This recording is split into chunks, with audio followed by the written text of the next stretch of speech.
ನಮಸ್ಕಾರ ರೈತ ಬಾಂಧವರೇ, ನನ್ನ ಹೆಸರು ರವಿ ಪೋಳ್ ಅಂತ. ನಾನು ಸಸರಟ್ಟೆಯವರು. ನಾನು ಘಟ್ಟಪರ್ವ ಹತ್ತಿರ ಸಿಂಧಿ ಕುರುಬೆಟ್ ಅನ್ನೋ ಗ್ರಾಮಕ್ಕೆ ಬಂದಿದ್ದೇನೆ. ಸಿಂಧಿ ಕುರುಬೆಟ್ ಗ್ರಾಮದಲ್ಲಿ ನಮ್ಮ ಕಂಪನಿಯ ಎರೋನ್ ಕಂಪನಿಯ ಪ್ರಾಡಕ್ಟ್ಗಳನ್ನು ಬಳಕೆ ಮಾಡಿದ ರೈತರಿದ್ದಾರೆ. ಯಾವ ರೀತಿ ಬಳಕೆ ಮಾಡಿದ್ದಾರೆ ಏನು ಅಂತ ಅವರ ಬಾಯಿಂದ ಕೇಳೋಣ. ನಮಸ್ಕಾರ ರೈತರ, ನಿಮ್ಮ ಹೆಸರು ರೀ? ಸಿದ್ದಪ್ಪ ಲಕ್ಷ್ಮಣ ಸೌಸುದ್ದಿ ಅಂತ. ಸೌಸುದ್ದಿ ಅಂತ ಹೇಳಿ. ಊರು ಯಾವ ರೀ? ಸಿಂಧಿ ಕುರುಬೆಟ್ ರೀ. ಈ ನಮ್ಮ ಕಂಪ್ನಿವ ನೀವು ಎರೋನ್ ಕಂಪ್ನಿ ಕೆನೆಟೋನು, ಸ್ಟಿಕ್ ಟಾಪ್ ರೀ, ಸೋಲೋಟೋನು ಮತ್ತು ಗೊಬ್ಬರ ಬಳಕೆ ಮಾಡಿದ್ರೆ ಯಾವ ರೀತಿ ರಿಸಲ್ಟು ಏನು ಸ್ವಲ್ಪ ಹೇರಲ್ಲ. ಈಗ ರಿಸಲ್ಟ್ ಚಲೋ ಐತ್ರಿ. ಈಗ ನನಗಂತೂ ಮೊದಲು ಏನು ಗೊತ್ತಿರಕಿಲ್ರಿ. ಹಾಂ ರೀ. ಇಲ್ಲಿ ನಮ್ಮ ಹೊಲ ಬಾಜುಕ ಕಿರಣ್ ಕಂಡುಗಳು ತಿಳ್ದಾನ್ರಿ, ಅವರ ಉಪಯೋಗ ಮಾಡಿದ್ರಿ. ಹಾಂ ರೀ. ಅವ್ರು ಮಾಡಂತಲೇ ಹೇಳಂತಲೇ ನಾ ನಿಮಗೆ ಈ ಸಾಹೇಬ್ರಿಗೆ ಫೋನ್ ಮಾಡಿ ಕಿಶಿಂದ ಹಾಂ ರೀ ಅದನ್ನ ಇಲ್ಲಿ ಮುಗುಳ್ಕೊಂಡು ಮಠಕ್ಕೆ ಹೋದಾಗ ಅವ್ರು ಕೊಟ್ಟಿದ್ರು. ಅದನ್ನ ತೊಗೊಂಬಂದ ಈ ಕಬ್ಬಿಗೆ ಬಿಟ್ಟನ್ರಿ. ಹಾಂ ರೀ. ಈ ಬಿಟ್ಟು ಒಂದು 15 ದಿವಸ ಆತ್ರಿ. 15 ದಿವಸ ಆತ್ರಿ. 15 ದಿವಸ ಒಳಗೆ ಮೊದಲಂತೂ ಏನು ಒಂದು ಮರಿ ಕಾಣ್ತಿರ್ಕಿಲ್ರಿ. ಹಾಂ ರೀ. ಈಗ ಒಂದು 11 ಮರಿ ತಕ ಉಡಿಯಾಗ್ತಾವ್ರಿ. ಹಾಂ ರೀ. ಒಂದು 11 ಅದಾವ್ರಿ, ಒಂದು 12 ಅದಾವ, ಒಂದು 7 8 ಅದಾವ್ರಿ. ಹಾಂ ರೀ. ವಿಡಿಯಾತ ಇನ್ನೂ ಹೊಡಿಯೋದ್ರೊಳಗೆ ಅದಾವ್ರಿ. ಈಗ 15 ದಿವ್ಸನಾಗ ಕೆನೆಟೋನು ಮತ್ತು ಸ್ಟಿಕ್ ಟಾಪ್ ಎಲ್ಲ ಡ್ರಿಂಚಿಂಗ್ ಮಾಡಿದ್ರಿ. 15 ದಿವ್ಸನಾಗ ಗ್ರೋತ್ ಆಯ್ತ್ರಿ. ಎಲ್ಲಾರು ಏನ್ ಐತಿರಿ ಇದು ಪ್ಲಾಟಿಗೆ ರೀ? ಈ ಮೊದಲೇ ಮರಿ ಅದು ಏನು ಹೊಡಿಯಂಗಿಲ್ಲ, ಇದು ಏನಾರು ಯಾವ್ದಾರ ಒಂದು ಔಷಧ ಯೂಸ್ ಮಾಡತ್ತ ಅನ್ನಕತ್ರ. ಹಾಂ ರೀ. ಅನ್ನತ್ಲೆ ಕಿರಣ್ ಹೇಳಿದ್ರು. ನನಗೆ ಕಿರಣ್ ಹೇಳಂತಲೇ ನಾ ಇದನ್ನ ಮಾಡಿ. ನೀವು ಕೂಡ ಮಠಕ್ಕೆ ಬಂದು ನೀವು ಹೋದ್ರಿ? ನಾನು ಹೋದೇನೆ. ಫೋನ್ ಹಚ್ಚಿರಿ, ಹಿಂಗಿಂಗ್ರಿ ಔಷಧ ಬೇಕಾಯ್ತು ಅನ್ನತ್ಲೆ ಬಾ ಅಂತೇನ್ರಿ ನಾನು ನಿಮಗೆ.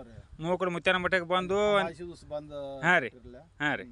ಈಗ ನಾವು ಮಾಡಿ ಎಷ್ಟು ದಿವಸ ಆತಿರೋದಕ್ಕೆ? 15 ದಿವಸ ಆತನ್ರಿ. 15 ಒಂದು 20 ದಿವಸ ತಕ ಆತ. ಈಗ ಅಮಾಸಿ ದಿನ ತಂದ್ರಿ, ತಂದು 4-5 ದಿವಸ ಮಾಡ್ಯಾರಿ. 4-5 ದಿವಸ ಆದ ನಂತರ ಮಾಡೀವ್ರಿ. ಹಾಂ ರೀ. ಅಂದ್ರೆ ಈಗ ಒಂದು 15 ದಿವಸ ಆತ್ ನೋಡ್ರಿ. ಏನು ಮರಿ ಐತೆ ಎನಸಲ್ಲ ಕಾಕ? ಎಷ್ಟು ಮರಿ ಐತಿ ಎನಸಲ್ಲ ಅಂದ್ರೆ ಆ ಬಾಟ್ಲೆ ತಳಗಿರಿ ಅಲ್ಲಿ. ಇದು ನೋಡ್ರಲ್ಲ, ಇದ್ರ 1 ರೀ. ಹಾಂ ರೀ. 2 ಹಾಂ ರೀ. 3 ರೀ. ಹಾಂ ರೀ. 3 ಇದು 4 ರೀ. ಹಾಂ ರೀ. 5 ರೀ. ಹಾಂ ರೀ. 6 ರೀ. ಹಾಂ ರೀ. 7 ಹಾಂ ರೀ. 8 9 10 11 ರೀ. 11. ಇದಂತೂ ಹಚ್ಚಿದ ಈಗ ನಿಮ್ಮ ಹಚ್ಚಿದ ಕಪ್ ರೀ. 11 ಮರಿ ಐತ್ರಿ. ಇನ್ನ ಸ್ಟಾರ್ಟ್ ಐತ್ರಿ ಮರಿ ರೀ. ಇನ್ನ ಮತ್ತೆ ಸ್ಟಾರ್ಟ್ ಇನ್ನ ಮರಿ ಸ್ಟಾರ್ಟ್ ಐತ್ರಿ. ಐತ್ರಿ. ಇನ್ನೋರಲ್ಲಿ ಇನ್ನ ಇಲ್ಲಂದ್ರೆ 2-3 ಬರೀ ಬರ್ತೈತ್ರಿ. ಬರ್ತೈತ್ರಿ. ಈಗ ಆಲ್ರೆಡಿ ಈಗಾಗಲೇ ನೀವು ಅನೇಕ ಕಂಪ್ನಿ ಯೂಸ್ ಮಾಡ್ಯಾರಿ. ಏನೋ ಬೇರೆ ಕಂಪ್ನಿ ಅಂತ ಹೇಳಿದ್ರಿ, ಒಂದು 5 ಎಕರೆಗೆ ಮಾಡ್ಯಾರ ಅಂತ ಹೇಳ್ರಿ. ಅದಕ್ಕೆ ಇದಕ್ಕೆ ಹೆಂಗೆ ಅನಿಸ್ತತ್ರಿ ನಿಮಗೆ? ಇಲ್ಲ, ನನಗೆ ಅದಕ್ಕಿಂತ ಇದು ಸ್ವಲ್ಪ ರಿಸಲ್ಟ್ ಚಲೋ ಅನ್ಸಾಕೈತ್ರಿ. ಹಾಂ ರೀ. ಅದಕ್ಕೆ ನೋಡೋಣ ಅಂತೇಳಿ ಇದನ್ನು ಒಮ್ಮೆ ಉಪಯೋಗ ಮಾಡ್ಬೇಕಂತೇಳಿ ಮಾಡೇನ್ರಿ. ಮಾಡಿದ್ರಿ. ಹಾಂ ರೀ. ಅದಕ್ಕಾಗಿ ಈಗ ಇಲ್ಲಿ ಮತ್ತೊಂದು 5 ಎಕರೆಗೆ ಯೂಸ್ ಮಾಡ್ಬೇಕಂತೇಳಿ ಹಾಂ ರೀ. ಅದಕ್ಕೆ ನಾನು ನಿಮ್ಗೆ ಫೋನ್ ಮಾಡಿ ತರ್ಸಿ. ಹಾಂ, ಬಟ್ ನಿಮ್ಗೆ ಚಲೋ ಅನಿಸೈತ್ರಿ. ಚಲೋ ಅನಿಸಿದ್ರಿ. ಈ ನರ್ಸರ್ ಅವ್ರು ಏನನ್ನತ್ತಾರ ಇದು ನೋಡ್ರಿ? ನರ್ಸರಿ ಅವ್ರು ಏನಾಗ್ತಾರೆ ಇದನ್ನ ನೋಡಿ ಅವ್ರ ಇಲ್ಲ ನಮ್ಗೊಂದು ಸ್ವಲ್ಪ ಸಾಹೇಬ್ರು ಪರಿಚಯ ಮಾಡಿ ಕೊಡ್ರಿ, ಹಾಂ ರೀ, ನಾವು ಇದನ್ನ ಸೇಲ್ ಮಾಡಕ್ ಹಚ್ತೇನ್ರಿ ಅಂತ. ಹಾಂ, ಎಲ್ಲ ರೈತರಿಗೆ ಹೇಳತ್ನು. ಹಾಂ, ನಾ ಫೋನ್ ಅಂತಾರ ಅವ್ರ. ಹಾಂ, ಈಗ ಚಲೋ ಅನಿಸೈತ್ರಿ. ಎಲ್ಲರೂ ಬಂದು ನೋಡಂತ್ಲೆ ಪ್ಲಾಟ್ ಏನತ್ತಾರ್ರಿ? ಚಲೋ ಆಯ್ತು ಅನ್ನತ್ತಾರ. ಚಲೋ ಐತೆ ಅನ್ನತ್ತಾರ್ರಿ. ಆಯ್ತು. ಎಷ್ಟು ಎಕರೆ ಪ್ಲಾಟ್ ರೀ?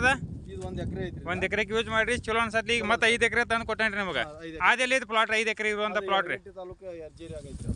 ಯರಗಟ್ಟೆ ತಾಲೂಕ್ನಾಗ ಐತೇನ್ರಿ? ಹಾಂ ಹಾಂ ಹಾಂ ಹಾಂ. ಎಲ್ಲಕ್ಕೂ ಮರಿ ಸೇಮ್ ಐತ್ರಿ ಒಟ್ಟ?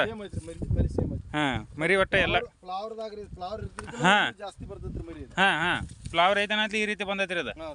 ಫ್ಲವರ್ ಇಲ್ಲ ಮತ್ತೆ ಜಾಸ್ತಿ ಹಾಕಿತ್ರಿ ಮರಿ ಹಾಕಿತ್ರಿ. ಅದಕ್ಕೆ ಈಗ ಇದನ್ನ ಫ್ಲವರ್ ಆದ ನಂತರ ಇನ್ನೊಮ್ಮೆ ಏನು ಮಾಡ್ಬೇಕೇನ್ರಿ ಅದನ್ನ? ಹಾಂ, ಫ್ಲವರ್ ಆದ ನಂತರ ಮತ್ತೊಂದು ಡ್ರಿಂಚಿಂಗ್ ಸ್ಪ್ರೇ ಮಾಡೋದ್ರಲ್ಲ. ಆಯ್ತು ಆಯ್ತು, ಅದನ್ನ ಇನ್ನೊಮ್ಮೆ ಮಾಡಿ ನೋಡೋಣ. ಈಗ ನಮ್ಮ ಕಂಪ್ನಿ ಬಗ್ಗೆ ನಿಮಗೆ ಅಭಿಪ್ರಾಯ ಏನು? ರೈತರಿಗೆ ಏನು ಹೇಳಕ್ಕೆ ಇಷ್ಟಪಡ್ತೀರಿ? ಇಲ್ರಿ, ಕಂಪ್ನಿ ಚಲೋ ಐತ್ರಿ. ನಮ್ಗೆ ರಿಸಲ್ಟ್ ಚಲೋ ಅನ್ಸೈತಿ ಅಂದ್ಕೂಡಲೇ ನಾವು ಅದನ್ನ ಹೊಳ್ಳಿ ತರಿಸೋದು ಅಂದ್ರೆ ನೀವು ಅದನ್ನ ವಿಚಾರ ಮಾಡ್ಕೊರಲ್ಲ. ಅದನ್ನೇ ನಾವು ಏನು ಹೇಳ್ಬೇಕಾದ್ದಿಲ್ಲ. ಆಯ್ತು.